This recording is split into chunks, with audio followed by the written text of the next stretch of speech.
Hello, xin chào các bạn, mình là Phong. Thì video lần này mình sẽ giới thiệu với các bạn một cái con máy khoan từ của hãng AGB với mã sản phẩm là với model sản phẩm là MDS 750-4 nha các bạn. Thì con máy khoan từ này thì khá là khủng, rất là chuyên nghiệp ha các bạn ha. Với dùng được cái mũi tối đa là 75 nha các bạn, 75 dài 50 là tối đa. Với cái con này thì rất là chất lượng ha các bạn ha. Thì bây giờ trước tiên thì mình sẽ giới thiệu những cái phụ tùng đi kèm của máy, như là bộ phận hộp, bộ phận đựng của máy khá là to các bạn. Đây, mình có để bên hông, rất là to, có logo AGB. Thương hiệu AGB là thương hiệu của Đài Loan nha các bạn ha. Bảo hành 12 tháng chính hãng. Con này thì rất là chất lượng với phần ốp để chúng ta chặn khỏi bị quay giới văng vào máy nha các bạn. Đây ha. Tiếp theo là một cái dây xích để chúng ta kho máy vào. Nếu chúng ta kho mà vị trí cao thì không sợ bị rơi vỡ máy nha các bạn. Trong trường hợp xài máy nhưng mà bị ngắt điện các bạn thì có sợi dây xích này thì nó khá là an toàn. Với cái bình chứa nước đây nha các bạn, chứa nước dễ nhiệt này, các bạn ha, với ống đây được đi kèm với máy. Rồi tiếp theo sợi dây nguồn các bạn thấy thì khá là dài để giúp chúng ta dễ dàng làm việc hơn trong môi trường cao nha các bạn ha. Đây, dài khoảng 5 mét với hai chấu, là điện 2.2 nha các bạn ha. Tiếp theo thì chắc các bạn nhìn tổng quan con máy thì đây rất là chất lượng ha các bạn ha. Với bộ phận tem bảo hành của AGB thì có mã QR giúp chúng ta dễ dàng bảo hành và phân biệt được máy hàng thật vàng giả nha các bạn ha. Con này trọng lượng cả bộ nó khoảng nặng khoảng 35 kg nha các bạn, cũng rất là nặng. Và đặc biệt con máy không từ này nó khoan được mũi tối đa là 75 và nó có thể taro luôn nha các bạn ha. Đây, bộ phận taro đây nha các bạn, có hiển thị rõ ràng để chúng ta taro vào và taro ra đây nha các bạn ha. Đây, điều chỉnh đó.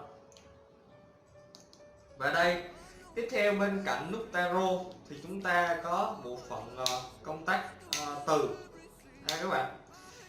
Thì trước khi chúng ta bật máy thì nên bật cái công tắc từ trước nha các bạn ha, nên bật công tắc từ trước để chúng ta hít vật liệu này nha các bạn, để cho an toàn. Và rồi mới đó chúng ta mới bật khởi động máy. Đây là cái công tắc nguồn của máy đây ha các bạn, phân biệt màu đỏ xanh rồi.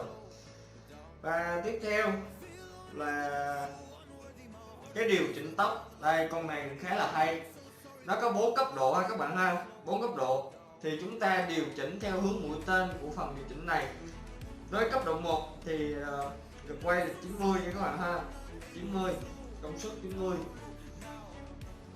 Đây, 90 thì chúng ta điều chỉnh hai nút, hai cái mũi tên hướng lên đây, và 120 thì một cái mũi tên hướng xuống. Thì mình khá là đơn giản, chúng ta chỉ cần gạt cái này lên thôi nha các bạn. Đấy, gạt này lên và đẩy cái này xuống thôi nha các bạn ha. Rồi tiếp theo thì cao hơn 180 thì mũi tên này lên và mũi tên này xuống, 230 đấy. Nó trên máy thì có hướng dẫn đầy đủ cụ thể rồi nha các bạn. Với bộ phận tem thông số kỹ thuật thì đây bộ phận tem thông số kỹ thuật ha các bạn ha. Con này thì nó sử dụng lên tới công suất lên tới 2000W nha các bạn, 2000W. Và tiếp theo thì cái vòng tua thì như mình đã nói thì cái vòng tua thì đây là cái bộ phận điều chỉnh vòng tua nha các bạn ha. Điều chỉnh vòng tua, vòng tua cao nhất của nó hình như là 230 các bạn, 230 rồi, rất là đẹp, rất là to các bạn ha. Tiếp theo cái bộ phận chúng ta để khoan từ thì không thể thiếu phần bộ phận tay cầm. Đây, phần tay cầm đưa lên đây nha các bạn ha.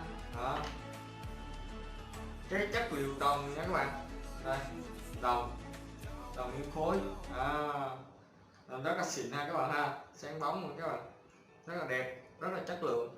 Tem cảnh báo đó của máy của chúng ta. Đặc biệt hơn nữa thì con này nó sở hữu cái đế từ xoay được nha các bạn, xoay được khoảng 60 độ, xoay nghiêng qua và xoay nghiêng qua lại hai bên, chứ nó không thể xoay vuông góc nha các bạn. Đấy, có đế từ xoay thì giúp chúng ta dễ dàng làm việc hơn. Rồi xoay ở phía sau đây nha các bạn ha. Đây mình chỉ cần cầm khó mở ra thôi nha các bạn. Cũng có hãng tặng tiền cho chúng ta một cái khó được gắn ở bên hông của máy đây ha các bạn ha. Đấy, dễ dàng, rất là thuận tiện ha. Đấy, rất là đẹp. Với cái đầu phân từ được tặng kèm với máy này nha các bạn. Với áo côn thì con này sử dụng côn nha các bạn. Đây, côn thì chúng ta muốn tháo ra thì cũng khá là dễ nha các bạn. Đây, chỉ cần xoay đây đúng chiều thì nó sẽ có cái kẽ hở ở bên trong này, và chúng ta chỉ cần đẩy xuống và rớt cái đầu côn xuống thôi nha các bạn. Rất là dễ dàng thao tác. Với khó mũi phân từ thì được khó bằng lục giác ha các bạn ha, 3 lỗ, 2 lỗ lục giác ha các bạn. Đây để khó mũi phân từ, sử dụng được mũi phân từ tối đa 75, giúp cho công việc của chúng ta dễ dàng với tất cả các loại mũi ha các bạn ha. Đây rất là xịn. Giá thì cũng khá là rẻ thôi nha các bạn ha, rẻ hơn so với những con máy Nhật. Đây, nhưng mà hàng thì chất lượng nó cũng tương đối nha các bạn, rất là chất lượng và rất là đẹp. Đây cho các bạn nhìn xem sơ tổng quan con máy của chúng ta. Đây. Thì nếu các bạn muốn biết hơn về chi tiết về con máy này thì hãy gọi điện số điện thoại hay truy cập vào website ở dưới phần video. Thì mình cũng vừa tư vấn sơ qua các bạn xem về cái con máy khoan từ MDS 750 Nhật 4 của hãng AGB Đài Loan, bảo hành 12 tháng nha các bạn ha. Thấy là đẹp, dùng mũi 75 và nó có chế độ taro nữa nha các bạn, lưu ý nha con này.